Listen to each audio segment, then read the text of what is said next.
بعض ہمارے ساتھی غلطی کرتے ہیں، وہ بغیر وضو کے موزے اور جرابے پہن لیتے ہیں اور پھر انہی کے اوپر مسح کرتے رہتے ہیں۔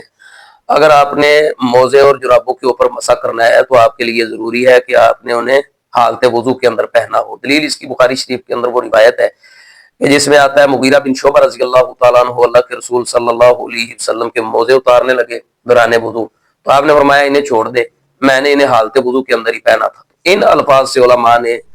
یہ دلیل اخذ کی ہے کہ بندہ حالت وضو کے اندر موزے یا جرابے پہنے گا تو تب اس کے اوپر مسح درست ہوگا،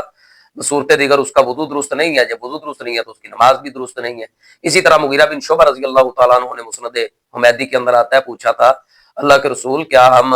موضوع کے اوپر مسح کر سکتے ہیں؟ آپ نے فرمایا ہاں، جب انہیں حالت وضو کے اندر پہنا گیا ہو،